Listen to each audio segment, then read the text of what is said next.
And begin. Welcome to this webinar this evening. My name is Zelinda, and I'm a yoga teacher, and I'm the owner of the Yoga Room in Round Rock, Texas. And we have a whole lot of people who are brand new to yoga who come to the studio, and they tend to have the same questions over and over. And so I thought that it would be a good idea to put a little webinar like this together and invite people to come. That way, I can talk all about what people tend to ask when it's the first time coming to a yoga studio, so that I can maybe set your mind at ease and, help you feel confident in showing up for a yoga class. So let me tell you a little bit about myself. Like I said, my name is Zelinda. I've been practicing yoga since 1999, so that's 15 years now. I've been teaching for about 7 or 8 years. And I used to, before I was a yoga teacher, I used to work in high tech. I have a degree in engineering. I worked as an engineer for a while, and then I worked in technical marketing for a while. And all of that time, I was practicing yoga. I started practicing yoga right after college. And, I got so many benefits from yoga, stress management, being able to focus my mind better, just a whole lot of benefits that I wanted to make accessible to regular people like me. When I went to the first yoga studio that I ever practiced at was in California, and it was near Stanford University. And so, there I was showing up to my first yoga class, the first, few months that I was practicing. And there were some people in there who could do some really incredible things, and I was a beginner, and I just kind of stuck it out. But later I came to realize that those people who were doing this amazingly beautiful yoga practice were actually Olympic swimmers from the Stanford swim team. So that was, how I got introduced to yoga. And, and I think that there may not be Olympic athletes at every yoga studio, but there is, in the media and, just in real life, when we go to yoga studios, we tend to see a whole lot of thin, really flexible young people. And, I think somehow the idea gets perpetuated that you need to look like that, you need to be flexible like that in order to practice yoga. And really, it's not true. Yoga can be practiced by everybody. And that's kind of my mission. It's trying to get the word out that everybody can practice yoga. And kind of the purpose of this webinar this evening is to give you the information you need so that you can go into a yoga studio, or you can start practicing yoga at home and feel comfortable and confident in what you're doing, so that you can, realize some of the same benefits that I have and that other people have as well. Okay, so that's a little bit about me. I think we have a few more people logged in now. So let me just tell you again, we have this Q&A functionality in this webinar. It may automatically pop up for you, kind of a section should be on the right side that invites you to ask questions. If it's not automatically there, then just look around a little bit, scroll around your screen. You might find a blue logo that says Q&A on it. Click it. That should open up the window for you. If you don't see it right off the bat, look for another icon. It looks kind of like a Rubik's Cube or like a telephone dial pad. It's 3 small squares by 3 small squares. And click on that, and that might be the menu where you find your Q&A icon. So you can go in there. Okay, good. So I talked a little bit about practicing in a studio versus practicing at home. And let me talk first. I'm going to give you some information about practicing in a yoga studio. And then after that, then I'll go into a little bit of information about practicing at home. So if you're practicing, I'm going to take off my glasses so that you can see my eyes without all the glare. If you're practicing in a yoga studio, you might call up a yoga studio, or you might go on their website and find out a little bit of information. Find out how long their classes are so that you can plan, and find out whether you need a reservation. Some places require them, some places don't, but it's good just to call and ask so that you feel comfortable going in, you know what you're doing. The next thing that you're going to want to find out is what kind of class is the right class for you to attend.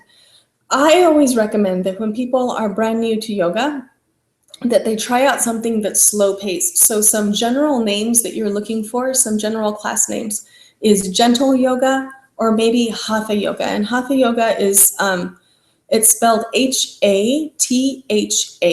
And that hatha is basically a general term. It's kind of one of the oldest forms of yoga. And then many of the different styles of yoga branched out from hatha. So you may have heard of core power yoga, Bikram yoga, hot yoga, Ashtanga yoga. All of these are branches of hatha. But if you find a hatha class, it should be, theoretically, should be a kind of basic level class. It's a little bit slower paced and easier for beginners to follow along with. And same for gentle. So look for a gentle class, look for a hatha class, or look for a beginner class if you can find one, or a beginner series. And then some of those other class. So, once you get your bearings, once you, find the first class to go to, try it out, then start to feel more comfortable in the studio environment, you can just ask somebody, ask the teacher whose class you normally go to, say, hey, I really like this class, but now I feel like I want to go a little bit stronger or a little more, something. You can talk to them and they'll give you some guidance about, what kind of class to look into next. Another question that people commonly ask is, well, what do I wear to yoga? No, you don't have to necessarily wear tights and a sports bra if you're a woman, or, I don't know, I guess men typically wear shorts or pants to yoga. But, you can wear, what I normally recommend is wear something that you feel comfortable in, that you can sit on the floor and move in. Any kind of, so I'm in Texas and it's hot here most of the year, so any kind of yoga pants or even some modest yoga shorts are a good choice. In most, if you're going to, we're talking mainly about beginner yoga here, so we're not talking about a hot yoga class where you'd want to wear as little as possible because it's very hot. But in a regular yoga class, yoga pants, any kind of exercise pants, excuse me, and then any kind of a t-shirt or tank top are perfectly appropriate. You want to wear something that's a little bit form-fitted. It doesn't need to be totally tight, but the more form-fitting it is, the better the teacher can see how you're moving, and the better the teacher will be able to offer you suggestions for alignment and improvement. Typically in yoga, we don't wear shoes. And, if you don't feel comfortable without shoes or without socks, it's usually fine to wear your socks. Just tell the teacher, hey, I'm not comfortable barefoot. I'm going to keep my socks on. Let's see what else. If you have long hair, you probably want to tie it up so that it's not in your face. Yep, I think that's about it as far as what to wear. If you have any questions, though, please go ahead and post them in the Q&A section, and I'll be happy to get to them. And I think I mentioned it earlier, but there's about a 20 to 30 second delay, in both directions, me talking to you and then you typing back to me. So just be patient, and I'll get to your question as soon as I can. The next question that people typically ask is, what should I bring to the yoga class? So, generally, you can bring yourself. Most places will have yoga mats that they might lend to beginners, and you can borrow a yoga mat from the studio. Sometimes there could be a rental fee, like a $1 or $2 mat rental fee, so you might be prepared for that. Yes, and then I wanted to talk to you about different kinds of mats. So if you want to go buy a mat, you can find one. Almost every store sells yoga mats now at your maybe not at the grocery store, but like at Target or Walmart or a sporting goods store, you'll find a variety of yoga mats. Typically in those sorts of places, you'll find a mat that'll cost between maybe $15 to $20, and that's perfectly fine to get started. That's perfectly fine. It'll last you a long time. That'll be perfectly good for you. Sometimes in the yoga studio, you're going to see some high-end mats that are more like an investment, like $50 up to maybe even $100 or more. What's special about those mats? Typically, they're made of natural rubber. They last a really long time. They're never slippery. Sometimes the less expensive mats get slippery over time. And what you do about that is you can just wash your yoga mat. You can wash it in your bathtub with just the tiniest amount of soap, just a really, really tiny amount, because it's pretty porous and it'll absorb the soap, and you don't want soap in your mat. So anyway, tiny bit of soap, just kind of rub both sides really well in the bathtub, and then rinse it out. And then what I like to do is I lay out like a bath towel and then the yoga mat, and then roll them up together and squeeze it so that the towel is absorbing the water from the mat. and then let your mat dry outside on a warm day, if possible, not in the sun though. And if that's, if it's winter or something and you need to dry your mat, wash and dry your mat, maybe just hang your mat in your bathroom so that it can dry. You want it to dry really well before you roll it back up. Other things that you're going to find that you might want at the yoga studio, they probably will provide. So we use a whole variety of props in our yoga classes at the yoga room, especially in the gentle classes. We use a whole lot of stuff. So I wanted to show them to you so that when you go to a studio and you see a shelf full of strange looking stuff, you know what they're for and whether or not you want to use them. Okay, so let's see, I'll just start in some random order. One thing that you might find is yoga blankets. So this one is a plain one. Oftentimes they're printed, or they have some kind of a pattern, but what are these used for? Well, they're used to create a little bit of height for you to sit on. They're typically a pretty firm blanket, and so you see if I squeeze it, there's still quite a bit of height. And we, in yoga, when we do sitting poses, we want to find a way to sit really comfortably, and often that means elevating the hips a little bit. So this is kind of a relatively short kind of thing that you can sit on to make your sitting postures more comfortable. And we also use them in a bunch of other postures, especially in gentle and also in restorative classes. We might roll it up, we might fold it smaller. This could be a great support under your knee if your knee, if your hips are tight and your knees don't easily reach down toward the floor, you can prop up your body parts with a folded blanket. And then also if it's cold, you might even cover yourself with a blanket during the final relaxation. Let's see. We also sometimes use a yoga strap. And so it usually has a buckle at one end, and they're pretty long, at least 6 feet long, sometimes up to 10 feet long. And we use these for different things. Like if you're doing a sitting pose with your legs extended forward and you're supposed to fold forward, and your arms don't reach your feet, you can instead use the straps. You just wrap the strap around the bottoms of your feet. And that just effectively makes your arms longer so that you can hold on without actually holding onto your feet. We also could use this strap like, we can bring it up overhead to stretch out our shoulders. We can do different things like this. So that's basically what the strap is for. Oftentimes you'll see bolsters in studios. So bolsters are like a really firm pillow. This is a really big bolster. Sometimes you'll see smaller ones. And we use these maybe like during relaxation. You might put it under your knee so you can elevate your legs. You also might lay it on the floor like this and lay back on it so that it's kind of a gentle supported back bend. Let's think what else. Yeah, there's different kind of back bends. You can do gentle supported back bends with a bolster. What else have I got? Sometimes you'll find eye pillows in the studio, and sometimes they'll be lavender scented. And so we use these very often during the relaxation. So at the end of every class, pretty much every class, you'll have a relaxation session. It's called Shavasana. Shavasana is the name of the relaxation pose. And so sometimes people like to use eye pillows just to help block out the light and relax a little more deeply. If you find, an eye pillow like this at your studio, they'll probably have a box of tissues close by. And you're going to take a tissue and fold it, and pretend that this is the tissue, and you put it between the eye pillow and your eyes, just, for hygiene purposes. That's what you'll want to do. Another thing that you'll very commonly see, I think this is the last regular prop that I brought. These are the pretty typical ones that you'll see, a yoga block. So what do you do with this? You use this if you're doing a standing forward fold. So you're standing up, you fold forward, your arms are hanging down toward the floor, but they don't actually reach the floor. You can use the block, and it's got 3 different heights. This is the tallest, and then medium, and then low, and you can pick the height that you need to rest your hands on so that your arms aren't just dangling.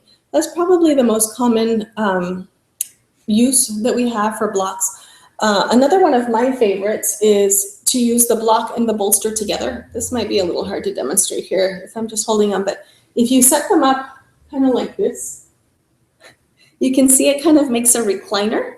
And you can, so this is on the floor, you can sit right in front, right up here, don't sit on it, sit right in front of it and lay back over it. It's another gentle back bend, a gentle chest opener that you can do. All right. So those are all the main props. I brought along another couple that are less common. This is a, you can see it's kind of a wedge-shaped block. This is good if you have issues in your wrist. So you could possibly see this, but possibly not see it at your local studio. And then the other thing is it's just a different shaped block. It's shorter. This is a 2-inch block. So yes, so those are the props you might find at the studio. But if you're practicing yoga at home, especially if you're just starting out, you won't have these.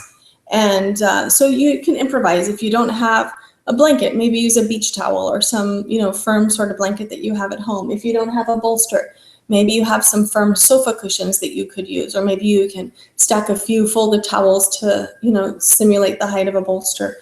If you don't have a block, maybe you can use a phone book or, some, other box that you happen to have at home. Yeah, and that should cover you. All right, so that's props and covers what to bring and what will already be at the studio. The next thing is, what do you expect when you go to the yoga class? Well, you need to find out what is the length of the class.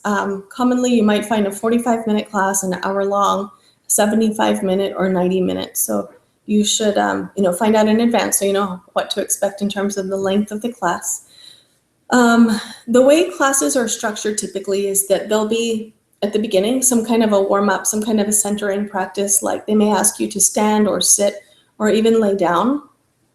And, they might ask you to adjust your posture in some way. So right now I'm sitting on a bolster. So, just kind of lengthen your spine, relax your shoulders down. Start paying attention to your breathing. That might be the introduction of class. And then they will progressively, the teacher will progress through class, with a variety of poses. They may have a theme, or they may take, requests from the students who show up to design the class on the spot. That's what I tend to do. And then at the end of class, there'll be that relaxation that I was talking about. So that's where you lay on your mat and, they might do a guided relaxation. They might lead you through a visualization, or the teacher may just be quiet and give you some, peaceful time to just rest. That's basically what the structure of a class looks like. Okay, so I don't see any questions popping up yet. I don't know if you have found your Q&A link, but if you find it and if you have any questions, feel free to post them there and I will be happy to answer them. Okay, so the next topic I have is etiquette. And this is kind of a big deal. When I was a kid, I just personally have a big interest in etiquette. When I was a kid, I used to buy and read etiquette books. That's maybe kind of a weird thing for kids to do, but I read a definition somewhere that etiquette is not about, making other people feel bad because they don't know how to behave correctly, but instead it's about, being able to communicate kind of the expectations in a certain way that makes everybody feel comfortable. So I think that it's always important to talk to people especially people who are brand new, about the etiquette of yoga, so you won't show up and do something that makes you feel uncomfortable. So here's kind of like my top few etiquette points. The first one is make sure that you arrive on time. In fact, you need to arrive a little bit early. It's very awkward when someone shows up late for class and then the class has already started and they're kind of trying to tiptoe in and stepping over people and laying out their mat and, oh, now I need some props, and walking around. You really want to avoid that if you possibly can. Arrive, a few minutes early. It's good for you too to arrive early, because then you can, just have a little bit of time to let go of your day and get present for the practice that you're about to do. Same goes for leaving early. You don't want to do that. You want to make sure that you stay through the whole relaxation and wait for the class to be done. Unless there's some sort of an emergency and, you really need your yoga class, but that, you have a doctor's appointment or, whatever, that you need to leave early. Generally, you don't want to be chewing gum in the yoga class. We focus a lot on breathing, and the act of chewing disrupts your breathing pattern. So, it's good not to chew gum in class.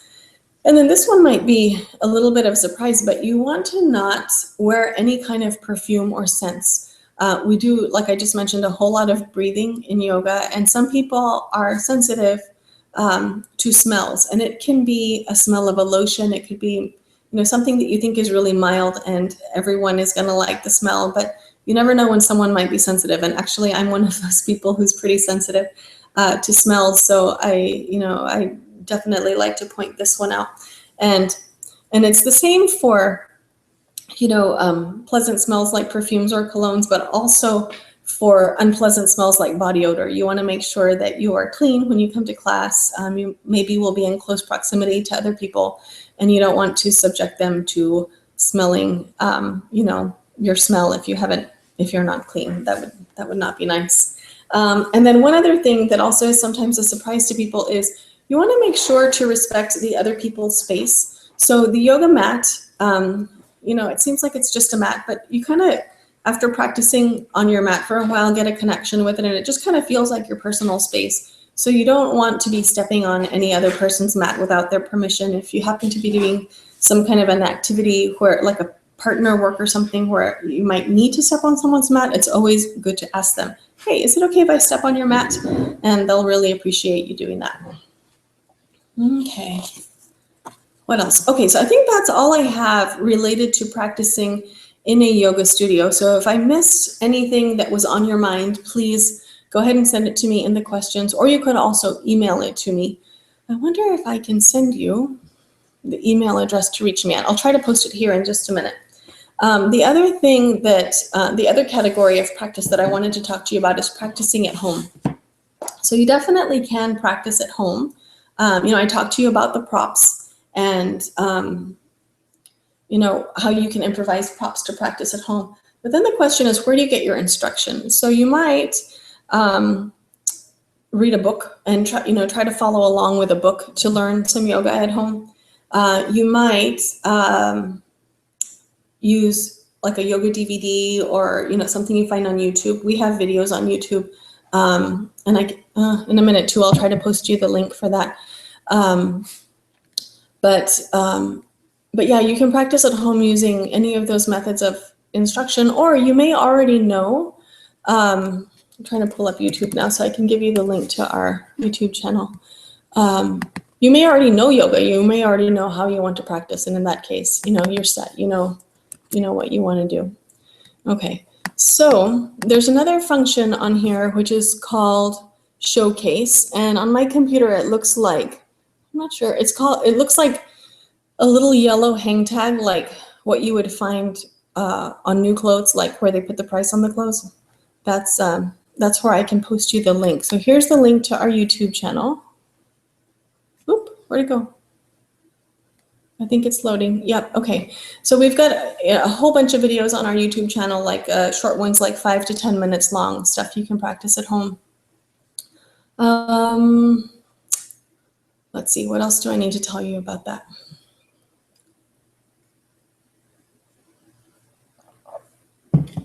Oh yes, where are you going to practice at home? If you're planning to practice at home consistently, it's a really good idea to try to designate a space in your home for the yoga practice. So maybe it's a corner of your bedroom, maybe it's an office, just try to find a space. You can make it a special space by, putting a little table and some little inspirational things that are important to you, like a picture of your kids or a picture of your pets.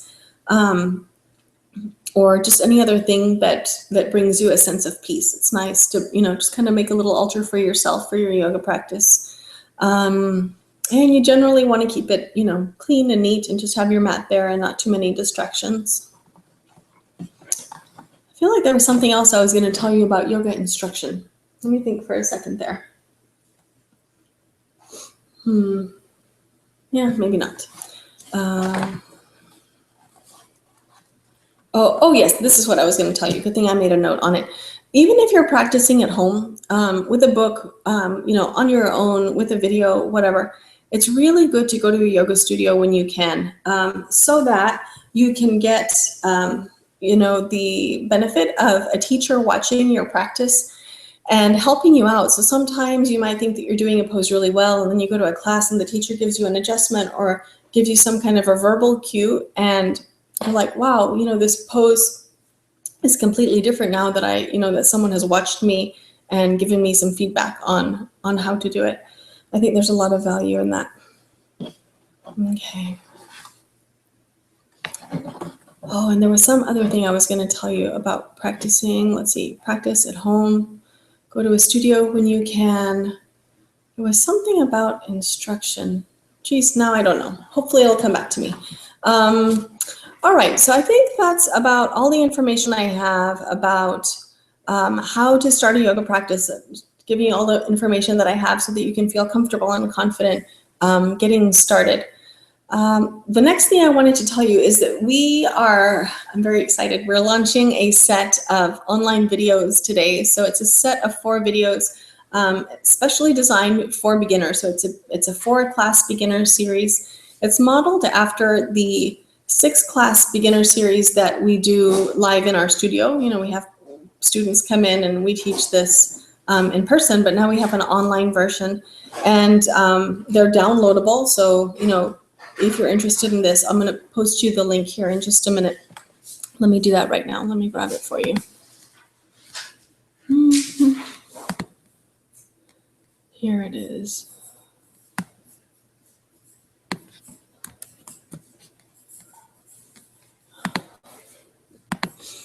Okay, so this is where you can go to check out these videos that I'm talking about. And so as I mentioned, it's a 4-video series. And the first video is about standing poses.